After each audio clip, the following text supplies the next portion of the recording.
하지만 검찰은 또 하나의 핵심 증거를 확보했습니다. 유동규 전 성남도시개발공사 기획본부장이 자신의 휴대전화 클라우드 비밀번호를 제공한 겁니다. 해당 전화기는 바로 유 전 본부장이 김 본부장, 정진상 더불어민주당 대표실 정무조정실장 등과 직접 소통한 그 휴대전화죠. 휴대전화 속 내용이 온라인 클라우드로 자동 전송된 자료들에 대해서도 검찰이 접근할 수 있게 된 건데 여기에서 대선 자금과 관련한 추가 정황이 나올 가능성이 있습니다. 말씀하신 유동규 전 본부장, 앞서 전해드렸던 이번 사건의 키맨이기도 하죠. 오늘도 한마디 했다면서요. 그렇습니다. 유 전 본부장이 조금 전 오늘 재판을 마치고 나와 기자들과 만나서 얘기를 나눴습니다. 앞서 말씀드린 휴대전화 클라우드 비밀번호를 제공한 의미를 이렇게 말했습니다. 클라우드는 이제 제가 어떻든 소명할 수 있는 내용들, 그다음에 이제 진실에 입각해서 뭐 필요한 내용들은 다 제공하겠다라는 의지로 생각하시면 되겠습니다. 전화로 김 부원장, 정 실장 등과 함께 소통한 텔레그램 정무방에서는 단순한 친목뿐만 아니라 정책 관련 논의도 오갔다고 밝혔습니다. 다만 이재명 대표가 들어간 방은 없었다고 말했는데요. 유 전 본부장은 김 부원장에게 지난해 8억여 원을 줄 때 이게 경선 자금으로 알고 있었다라고도 다시 한번 분명히 밝혔습니다. 우상호 민주당 의원이 돈 든 상자를 건넨 뒤 다시 돌려받는 경우도 있느냐며 의문을 제기한 데 대해서는 분명히 돌려받았다고 반박했습니다. 유동규 어제도 좀 얘기를 했죠.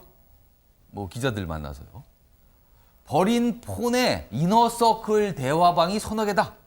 그리고 비밀번호 뭐 이렇게 자료가 있는 어떤 뭐 클라우드가 있는데 그 비밀번호 검찰에 전달했다. 이런 얘기를 꺼냅니다.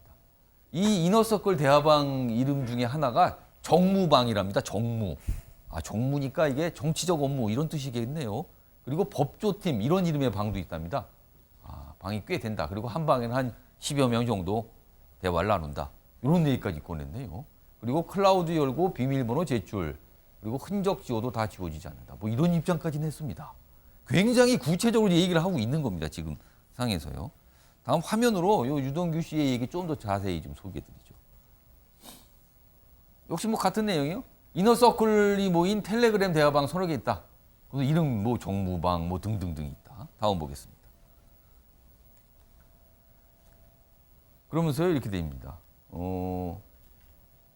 증거가 지워졌다고 생각하는지 모르겠지만 흔적 다 지워지는 건 아니다. 있다라는 겁니다. 뭐가 자료들이. 뭐 이런 얘기까지 어제 기자들 만나서 꺼냈습니다. 자, 이거 어제 이제 첫 번째 상황이고요. 다음 기사 하나 더 보죠. 검찰 수사 사항이 진행되는 내용이 조금씩 좀 알려주고 있죠. 5만 원권 상자에 꽉 채워서 김용에 8억 전달했다. 이게 이제 검찰발 뭐 이렇게 최근에 나온 말들이에요. 이게 이제 수사를 이런 쪽으로 가고 있다는 거죠.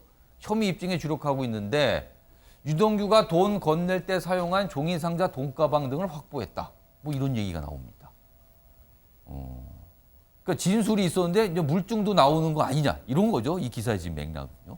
상황이 이렇습니다. 다음은요. 이 김용 민주연구원 부원장 측의 이제 반박이죠. 뭐 그것도 좀 소개해드리죠.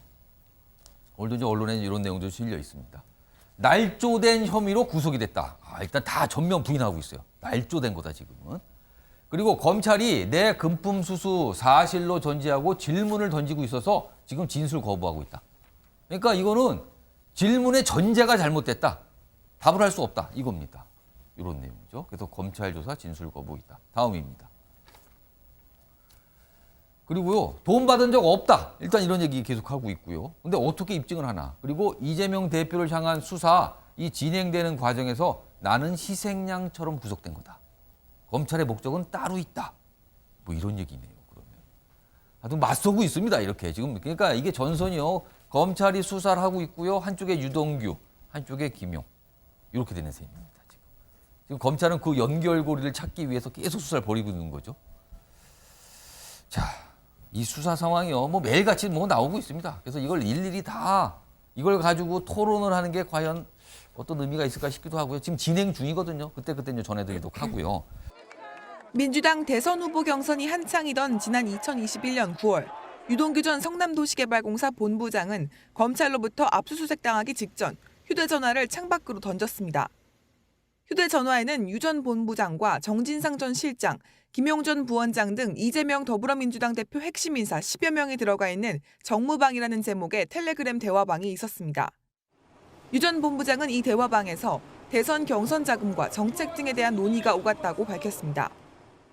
정무방 등에서 그 친목 외에 좀 정책 결정이라든지 이런 내용에 대해서 오간 사실이 있을까요? 네.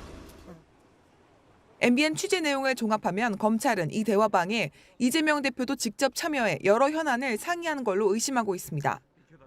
최근 검찰 조사에서 유 전 본부장은 자신이 참여한 대화방에 이재명 대표가 들어와서 할 말을 한 뒤 나가는 식으로 참여했다고 진술했습니다. 또 이 대표가 들어오면 연설문에 대해 어떻게 생각하냐며 수정을 받는 식의 대화가 오갔다고 덧붙였습니다. 앞서 유 전 본부장은 대화방의 존재를 인정하면서도 이 대표가 참여하지 않았다고 밝혔지만 최근 입장을 바꾼 겁니다. 이재명 대표 측은 이 대표와 관련이 전혀 없는 방이라며 단순 친목 모임 성격의 방이었던 걸로 보인다고 설명했습니다.